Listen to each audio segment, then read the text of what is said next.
কালি ঢোল পিটি গহপুৰৰ এজনে দিলে বিদ্যালয়ৰ আলুগুটি ফলাফল। 11জনৰ ভিতৰত 11জনে আলুগুটি পাইছে।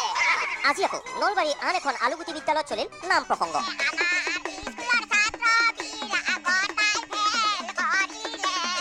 আলুগুটি ফলাফল দেখুৱাই পিছদিনা হেড ছাৰ সহিতে শোকত ভাগি পৰিল 11জন ছাৰ বাইদেউ।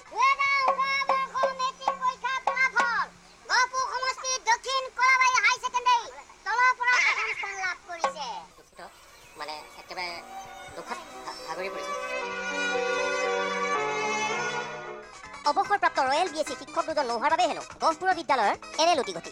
আমাৰ বিদ্যালয়ত দক্ষিণ কলাবাৰী উচ্চ ইংৰাজী বিদ্যালয়ত দুজন ৰয়েল BSc শিক্ষক আছিল যে আমাৰ BSc শিক্ষকৰ অভাৱ। গহপুৰৰ এইখন কলাবাৰী উচ্চতৰ মাধ্যমিক বিদ্যালয়ৰ হাইস্কুল শিক্ষান্ত পৰীক্ষাৰ ফলাফলত 11জন শিক্ষাৰ্থীয়ে আলুগুটি ফলাফল দেখুৱাত এইদৰে ঢোল পিটি ৰাইজে কৰিছিল অভিনৱ প্ৰতিবাদ।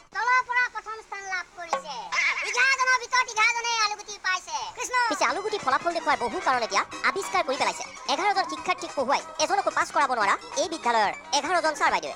এইজন ছাৰক দোষ নিদিব, ছাৰ ছেটিছফাইড। ৰিজাল্টত আলুগুটি হ'লেও হেনো ছাৰৰ ছাবজেক্টত কেইজনমানে পাছ কৰিলে। মোৰ বিষয়ত মানে ধৰি লওক শংকৰজ্যোতি বৰুৱাই 36 পাইছে,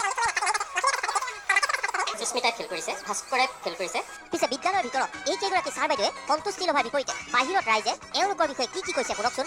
বিদ্যালয়ত পাঠদানৰ পৰিৱৰ্তে হেনো ছাৰসকল ব্যস্ত থাকে পত্নী ভক্তিত। যেতিয়া স্কুলৰ নিৰ্দিষ্ট এটা টাইম হয়, আমাৰ দক্ষিণ কলাবাৰী স্কুলৰ যিসকল শিক্ষক স্কুললৈ আহিব লাগে, কিন্তু আমি দেখিবলৈ পাওঁ তেখেতসকলৰ নিৰ্দিষ্ট মেছেজত বহুৱাই তেখেতসকলক থ'বলৈ যায়।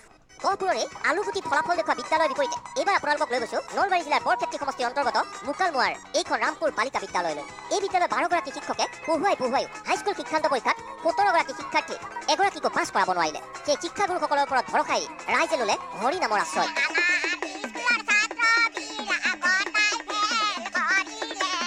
নাম গাই গাই শিক্ষামন্ত্ৰীকো মাতিলে বিদ্যালয়লৈ।